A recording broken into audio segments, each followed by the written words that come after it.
उप मुख्यमंत्री मुकेश अग्निहोत्री की अध्यक्षता में आज शिमला में हिमाचल पथ परिवहन निगम निदेशक मंडल की बैठक हो रही है। इस बैठक में विभिन्न महत्वपूर्ण फैसले लिए जाने की उम्मीद जताई जा रही है।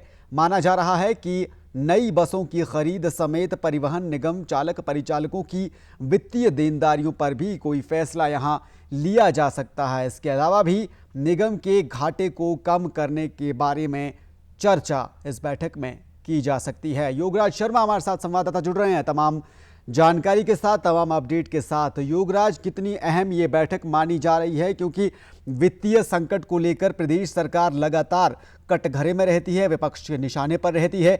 एचआरटीसी कर्मियों का तो पिछले दिनों प्रदर्शन भी देखने को मिला था।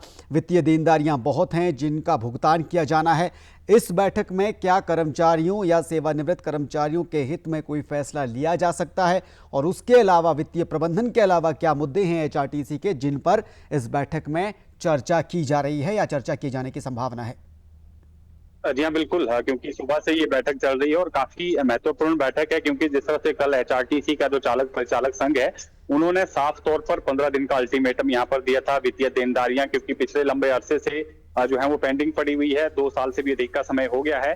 तो ऐसे में एचआरटीसी निदेशक मंडल की जो ये बैठक चल रही है, इसमें तमाम मसलों को लेकर जो है वो चर्चा होगी। हिमाचल प्रदेश में किस तरह से पथ परिवहन निगम को घाटे से उभारा जाए, क्या कुछ कदम उठाए जाएं, इन तमाम मसलों को लेकर चर्चा होगी। इसके अलावा नई बसों की खरीद होनी है, इलेक्ट्रिक बसों की खरीद होनी है, कुछ एक डीजल बसें भी जो है वो खरीदी जानी है, उसको लेकर भी निदेशक मंडल जो है अपनी सहमति देगा, मंजूरी देगा।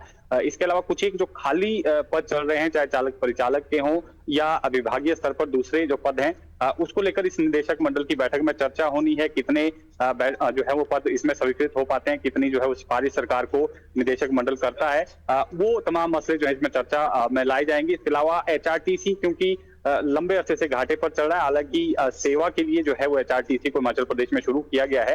जैसा कि लगातार जो है मंत्री भी कहते आए हैं कि सेवा के भाव से जो है इस एचआरटीसी को हिमाचल प्रदेश में रन किया जा रहा है। अब थोड़ा घाटा, क्योंकि लंबे अरसे से घाटा चल रहा है एचआरटीसी में और सरकार पर पूरी तरह से डिपेंडेंट जो है वो रहता है निगम, इस तरह से जो है क्या कुछ प्रबंध किए जाएं ताकि एचआरटीसी को घाटे से उभारा जाए। जो देनदारियां हैं, चाहे चालक परिचालक हो या पेंशनर हो, क्योंकि पेंशनरों की भी समस्या रहती है, समय पर पेंशन नहीं मिलती है, डेट जो है कोई निर्धारित नहीं है, कभी 10 तारीख को, कभी 15 तारीख को, इस तरह की डेट्स जो है वो फिलहाल अभी पेंशन मिल रही है। तो इन तमाम मसलों को लेकर इस बैठक में चर्चा चल रही है और 1:30 बजे उप मुख्यमंत्री जो मुकेश अग्निहोत्री है, वो तमाम जो निर्णय होंगे उसको लेकर विस्तृत से जानकारी देंगे। जी, लेकिन योगराज, रूट प्लान क्या रह सकता है, क्योंकि नई बसों की खरीद की बात होती है, नई भर्तियों की बात होती है, लेकिन जो कर्मचारी ऑलरेडी काम कर रहे हैं उनके वेतन को लेकर कई बार सवाल उठ जाते हैं, पेंशनरों की पेंशन नहीं मिलने से सवाल उठ जाते हैं।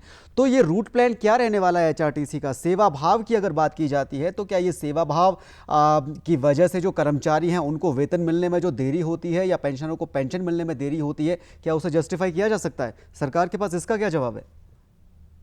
देखिए, बिल्कुल। जिस तरह से हिमाचल प्रदेश में लगभग एचआरटीसी की मैं अगर बात करूं तो हर महीने जो है वो सैलरीज और उसके लिए दिक्कत आती है और सरकार से लगभग 60 करोड़ के आसपास जो है वो सरकार पर डिपेंड रहना पड़ता है। सरकार अगर 60 करोड़ आपको रिलीज करेगी तो आप जो है वो सैलरीज जो है वो समय पर दे पाते हैं, क्योंकि हिमाचल प्रदेश में कुछ एक रूट्स ऐसे भी हैं जहां पर निजी बसें नहीं जाती हैं, एचआरटीसी की ही बसें जाती हैं।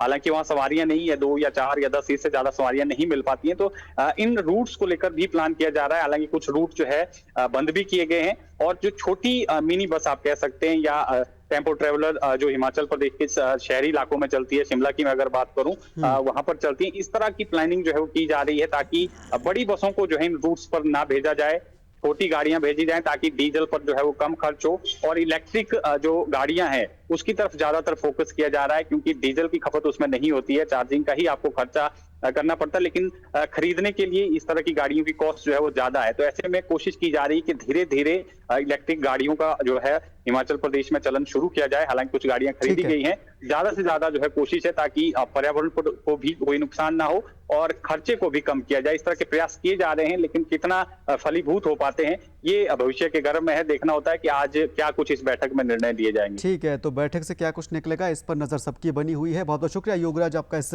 तमाम जानकारी के लिए।